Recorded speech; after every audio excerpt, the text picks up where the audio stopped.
Día 17 de septiembre. San Roberto Belarmino, cardenal, del año 1621.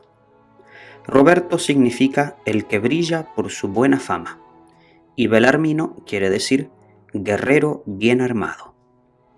Este santo ha sido uno de los más valientes defensores de la Iglesia contra los errores de los protestantes. Sus libros son tan sabios y llenos de argumentos convencedores que uno de los más famosos jefes protestantes exclamó al leer uno de sus libros: «Pues con escritores como este estamos perdidos. No hay cómo responderle». San Roberto nació en Montepulciano, en la Toscana de Italia, en 1542. Su madre era hermana del Papa Marcelo II, y desde niño dio muestras de poseer una inteligencia superior a la de sus compañeros y una memoria prodigiosa. Recitaba de memoria muchas páginas en latín del poeta Virgilio como si las estuviera leyendo, y en las academias y discusiones públicas dejaba admirados a todos los que lo escuchaban.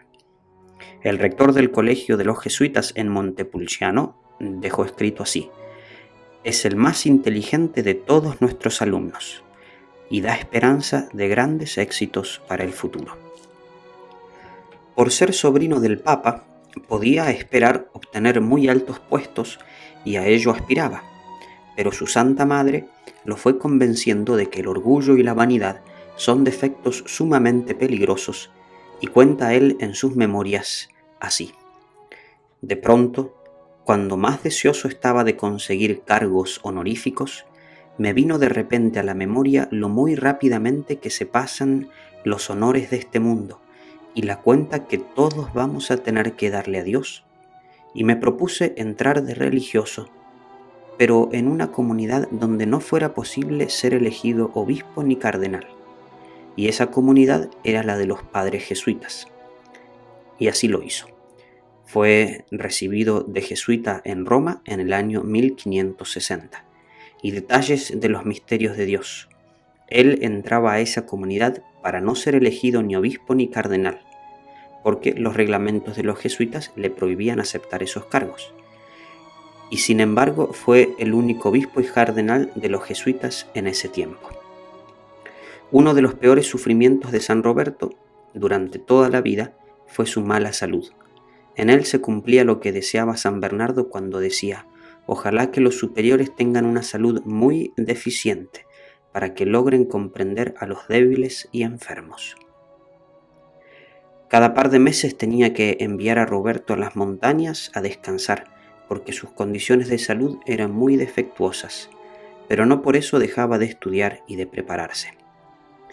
Ya de joven seminarista y de profesor, y luego como sacerdote, Roberto Belarmino atraía multitudes con sus conferencias, por su pasmosa sabiduría y por la facilidad de palabras que tenía y sus cualidades para convencer a los oyentes. Sus sermones fueron extraordinariamente populares desde el primer día. Los oyentes decían que su rostro brillaba mientras predicaba y que sus palabras parecían inspiradas desde lo alto. Era el predicador preferido de los universitarios en Lovaina, en París y Roma.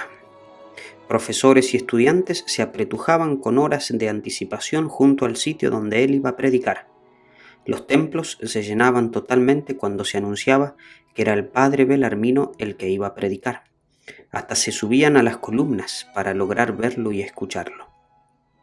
Al principio los sermones de Roberto estaban llenos de frases de autores famosos y de adornos literarios, para aparecer como muy sabio y literato.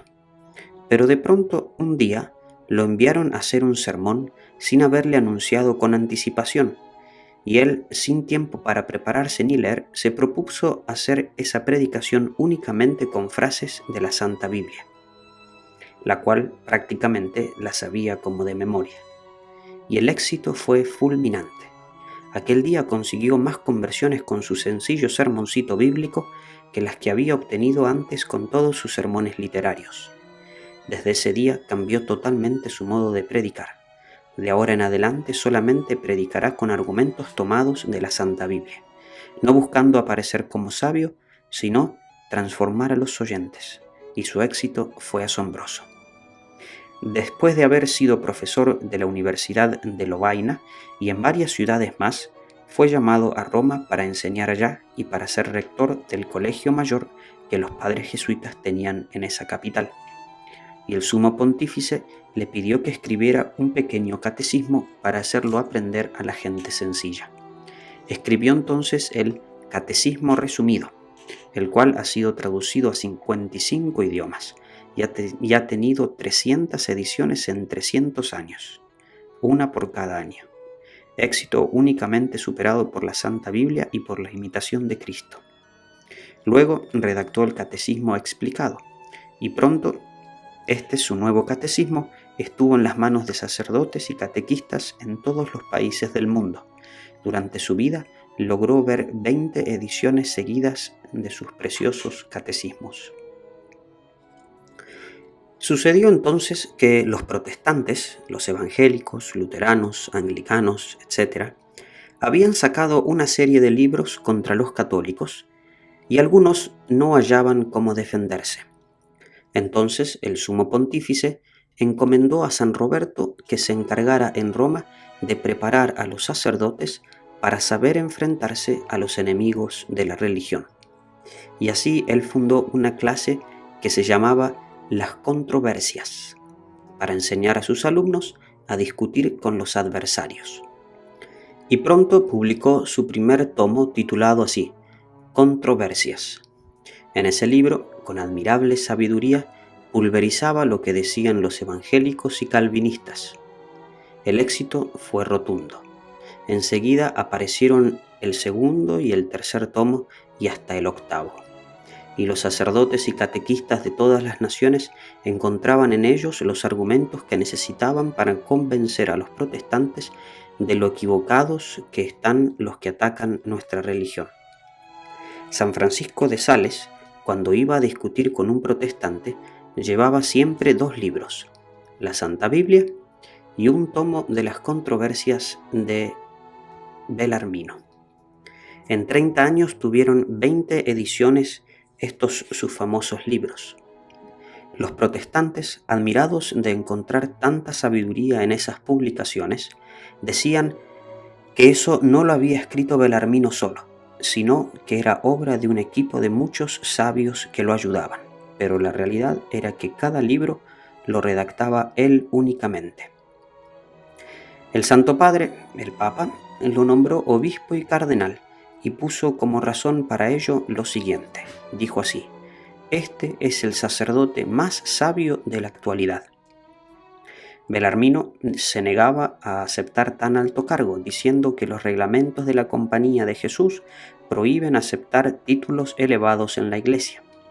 Pero el Papa le respondió que él tenía poder para dispensarlo de ese reglamento y al fin le mandó, incluso bajo pecado, aceptar el cardenalato. Tuvo que aceptarlo, pero siguió viviendo tan sencillamente y sin ostentación como lo había venido haciendo cuando era un simple sacerdote. Al llegar a las habitaciones de cardenal en el Vaticano, quitó las cortinas lujosas que había en las paredes y las mandó repartir entre las gentes pobres, diciendo: las paredes no sufren frío.